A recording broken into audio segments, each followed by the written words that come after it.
4.19 혁명 후에 민주화의 과정은 한일 관계 문제로 6.3 사태가 있었고, 삼선개헌 반대 데모가 있었고, 1980년 5월 18일에는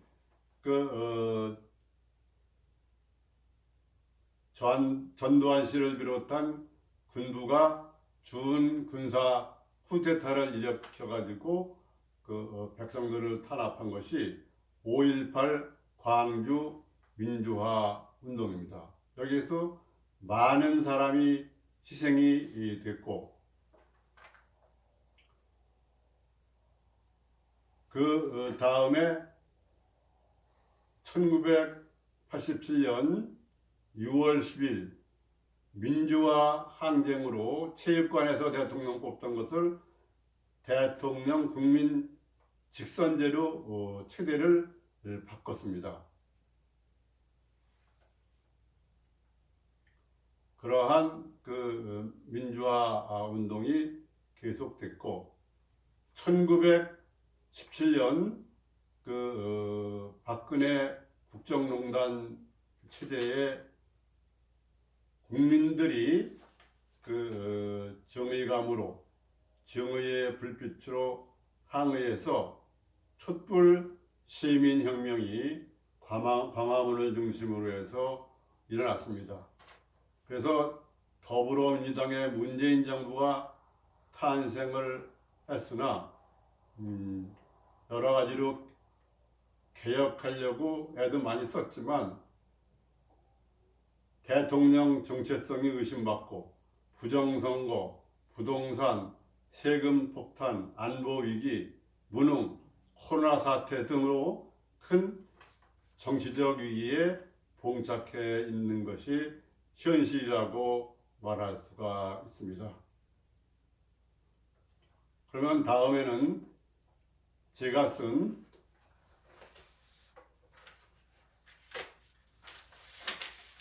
대한 근현대사실록 7금산의 4월 민주혁명에 관한 것을 살펴보도록 그렇게 하겠습니다.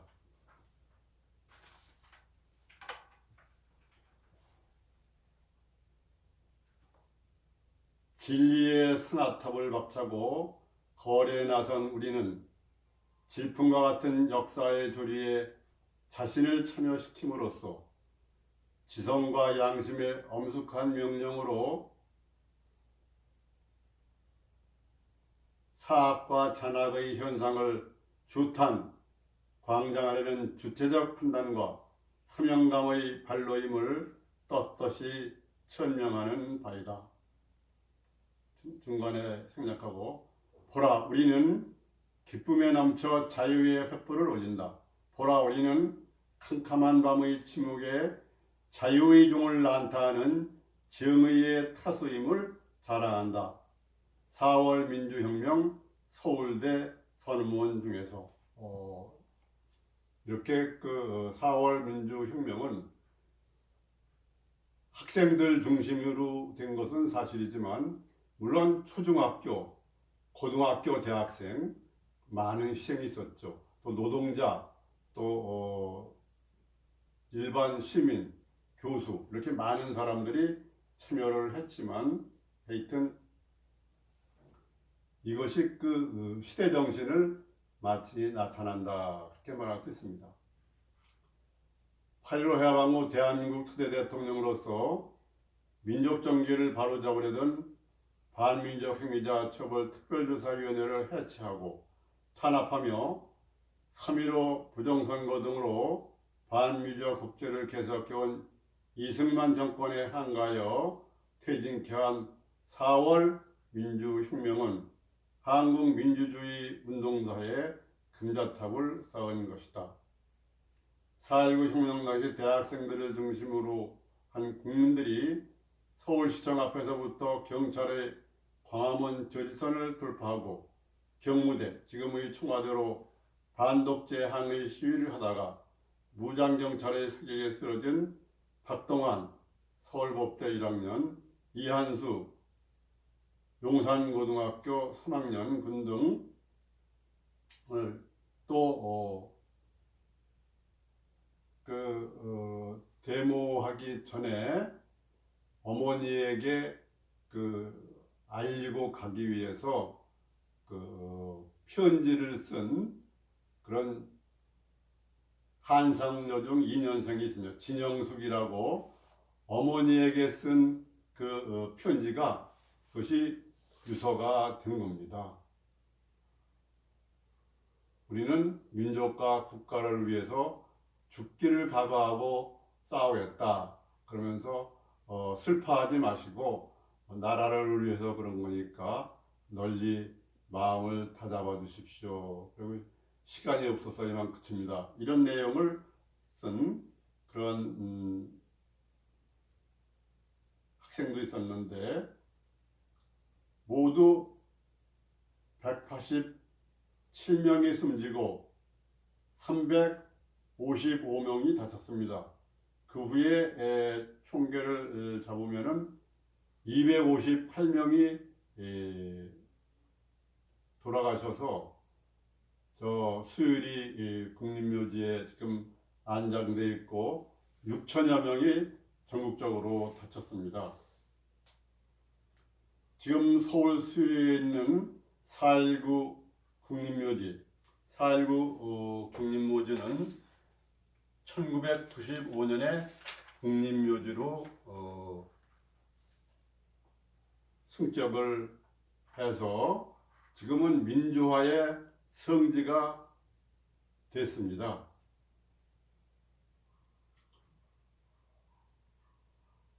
지금 국립묘지에는 258명의 영령들이 잠들어 계신데 4.19 의거 당시 숨진 용산고등학교 이한수 씨는 필자의 고교 동기생으로 마음이 순수하고 착하고 정직하며 아주 씩씩한 학생이었습니다. 그렇게 불의를 보지 못하고 민족을 위해서 목숨을 바친 거지요. 그래서 용산고등학교 동창들은 4.19 날 용산고등학교 교정에 있는 추모비에 모여서 추모회를 갖고는 합니다. 이한수 씨의 명복을 빌고 4.19 민주혁명 모두의 명복을 이 자리를 빌어서 비어 올립니다.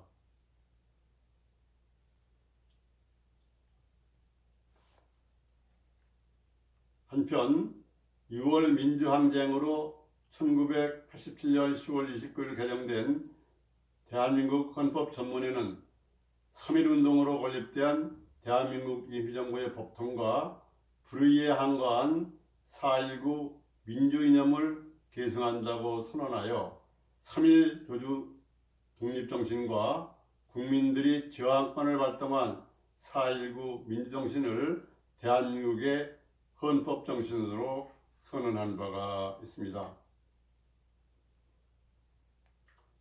4월 민주혁명은 그 뒤로 6.3 사태, 삼선개헌 반대운동, 부마항쟁, 5.18 광주 민주화운동, 60 민주항쟁 등으로 이어져 찬란한 민주화운동의 금자탑을 이뤘고 이러한 한국의 민주화운동은 세계, 특히 아시아, 아프리카, 라틴 아메리카 개발도국들의 민주화에 큰 영향을 미쳤습니다. 한국이 성공 사례가 된 거죠. 5.16 군사 쿠데타 이후 박정희 대통령이 새마을운동과 산업화에 성공함으로써 개발도상국들은 민주화와 산업화에 성공한 한국을 벤치마킹했습니다.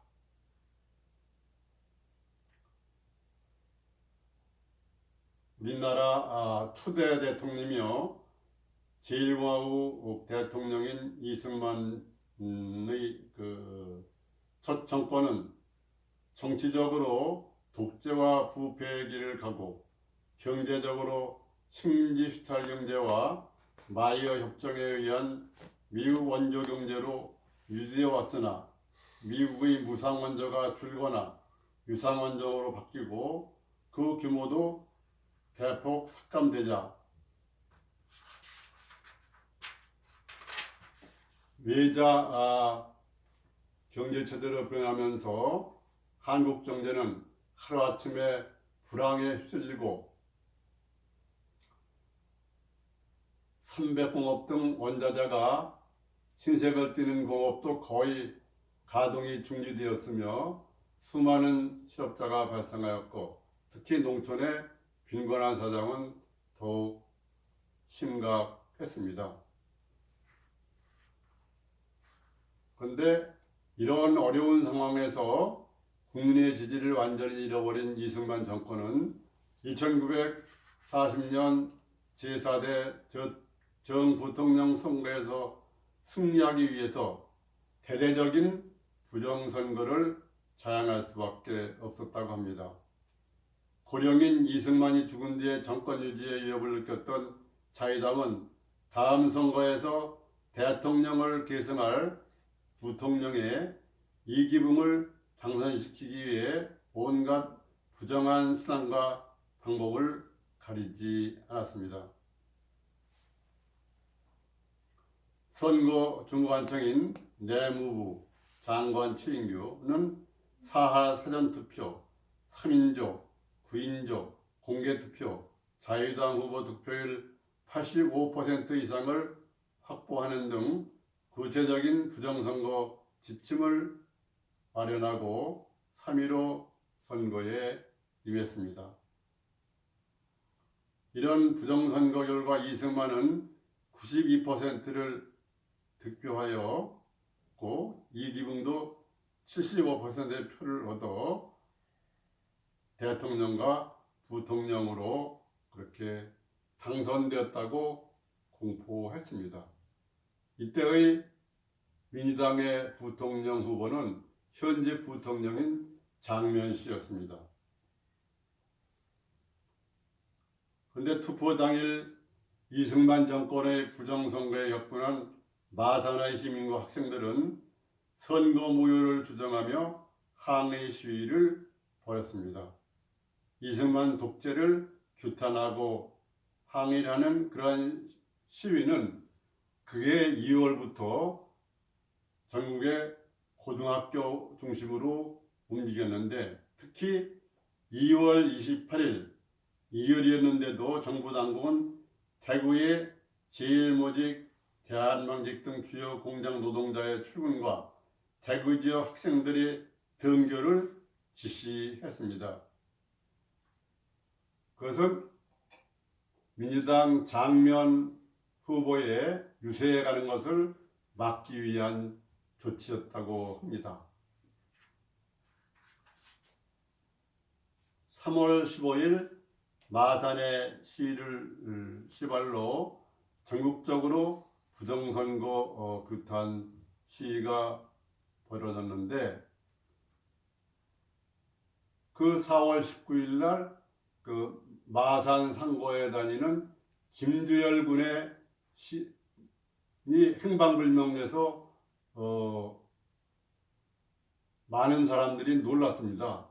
그리고 김두열 군의 어머니인 권찬주 여사가 자기 자식을 찾기 위해서 고향인 남원에서 와가지고 그렇게 돌아다니면서 울고 그러셨는데도 찾지를 못했는데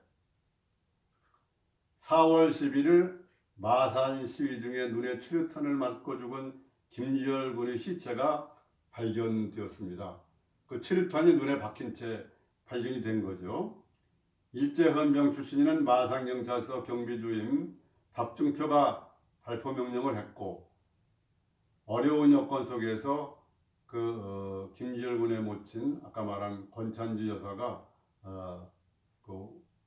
찾아다니고 사망 원인을 밝히고 그러는데 많은 노력을 했습니다. 그래서 그 김주열 군의 이러한 그 사망 사건과 시체 발견 이런 것이 기폭제가 되고 전국적으로 그 반독재 이승만 하야의 불길이 헐헐 타오르게 된 것입니다. 잠깐 현재 김주열 여사는 고향인 남원에 그 묘역이 있고 기념관도 설치되어 있으며 남원과 곡성 간에는 김주열로라는 그런 길 이름도 그렇게 생겨서 그렇게 추모하고 있습니다. 그런 큰 사건이 터졌는데도 이승만이 오히려 배후에 공산당이 개입한 흔적이 있다며 진실을 은폐하는 담화를 발표하자 이에 분노한 마사민중의 2차 시위를 계기로 시위는 다시 전국으로 들불처럼 퍼져나갔고 그런 가운데 4월 18일 4.19 전날이죠.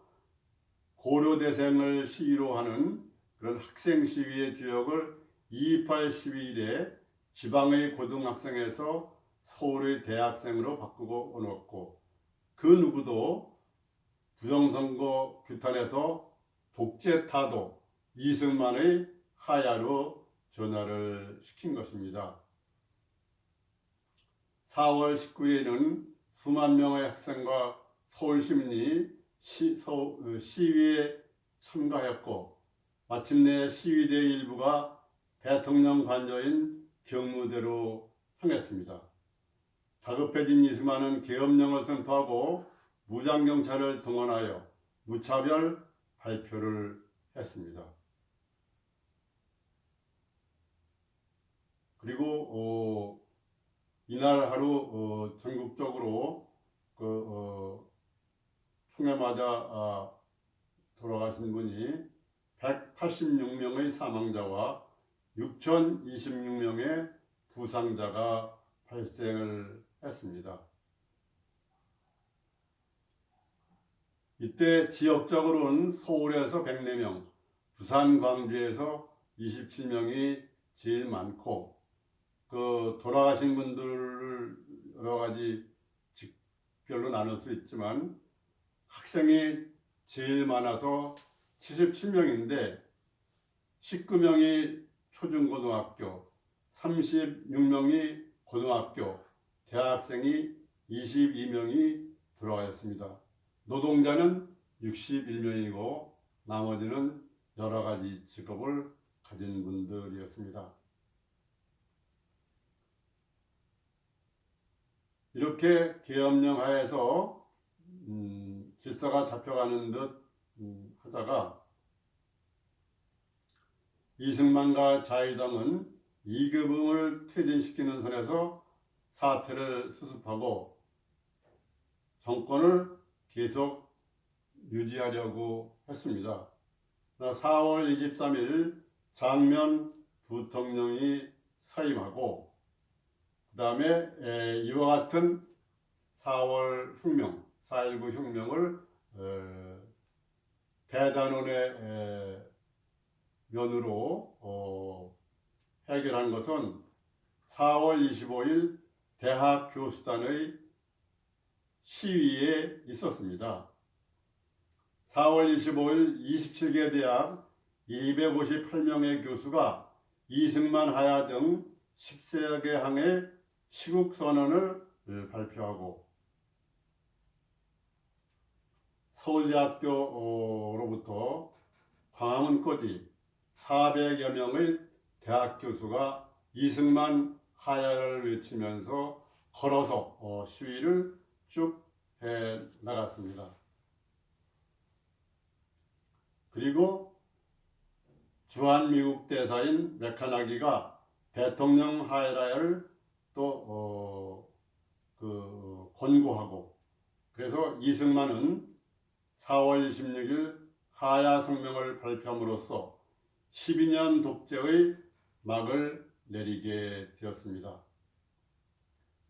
이승만 대통령은 독립운동을 하시고 어려운 초대 대통령을 했음에도 불구하고 민족정기를 바로잡는 데 실패하고 삼선 개헌으로 장기 집권 독재에 착오를 하고 또 그 부정선거를 하고 그런 바람에 그 뒤끝이 좋지 않았던 것이죠. 4.19 혁명은 대학생 등 광범위한 민중의 참여에 의한 민주혁명이었으나 비조직적이고 비체계적이었기 때문에 조금 미완성으로 그친 아쉬움이 있습니다. 이승만의 하야로 정권은 외무장관 허정에게로 넘어갔습니다. 여러 가지 얘기가 있었지만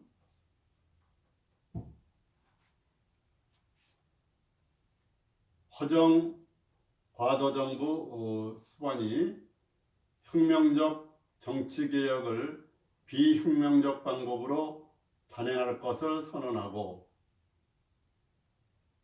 총선거까지의 과도정부를 이끌어가면서 대통령 중진제가 아닌 내각 책임제 개헌을 하고 그다음에 부정선거의 원흉인 이승만 정권의 강요들과 자유당 간부들을 구속하고 부정축제자의 자수기간을 설정하고 4.19 혁명 정신을 뒷받침하는 정책을 쓰고 그래서 민의원 개헌을 하고 민의원 참의원 선거를 7월 29일 날 실시해서 민주당 소속 의원들이 다 절대 과반수를 차지하는 그런 결과가 됐습니다. 그러나 허정 정권은 이승만을 하와이로 망명케 함으로써 1960년 5월 29일 그로 하여금 12년간의 비전과 4.19 혁명 당시의 살상에 대한 직접적인 책임에서 벗어나게 했다. 그런 것이 문제가 되는 것입니다.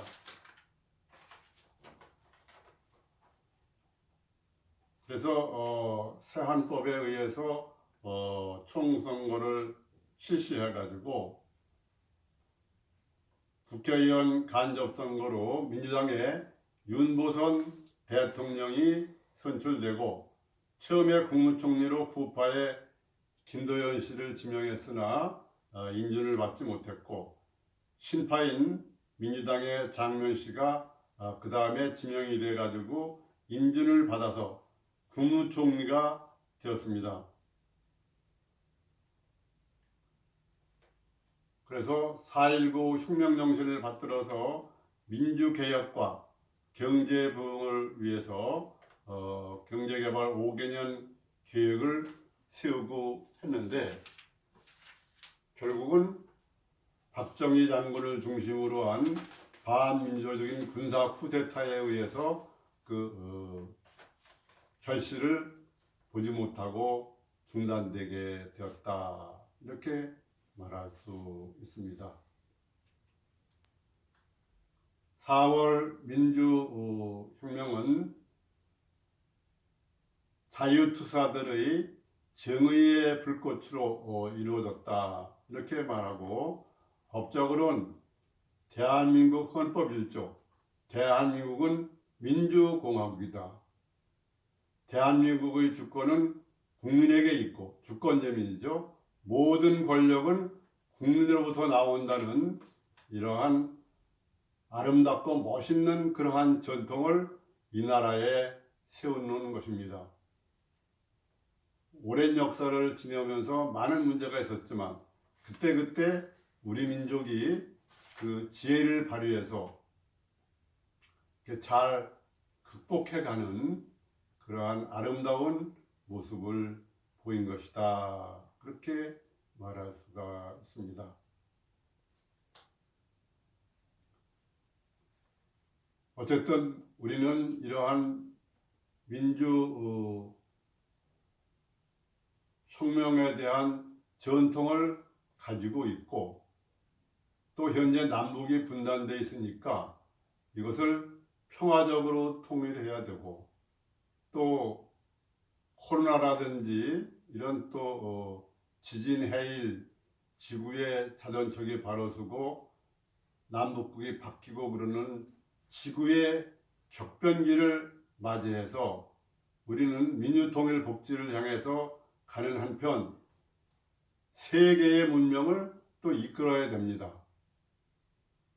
미륵전불 시대에 대동세계라고 표현하는 사람도 있고 또 천국이 올 거라고 얘기하는 사람도 있던데 이와 같은 것은 우리나라가 지적으로는 크다고 말할 수 없을지 모르지만 지정학적으로는 아주 중요한 위치에 있습니다. 큰 한국전쟁을 치르고 제2차 세계대전 후 아직 통일되지 못한 나라가 또 우리나라뿐입니다. 이런 가장 어려운 매듭을 풀므로써 지리적으로는 작지만 지정학적으로는 아주 큰 나라이기 때문에 우리가 머리를 어느 쪽으로 향하느냐, 어떤 방향으로 돌리느냐에 따라서 세계의 운명이 갈린다. 그렇게 말할 수가 있습니다. 그래서 우리는 발해 문명의 그러한 장자로서 민족을 평화 통일을 위해서 민주 통일 복지를 이루고 세계의 문명을 이루어서 이러한 천지개벽 후천 상생 시대를 살아가야 될 이러한 중차대한 임무가 우리 민족에게 있고 또 그러한 자부심도 가져야 된다. 그렇게 생각을 합니다. 신명나는 우리 역사 시청자 여러분, 오늘은 4.19를 맞이해서 제50일의 대한민국 4월 민주혁명이라는 그러한 주제로 말씀드렸습니다. 시청자 여러분, 감사합니다.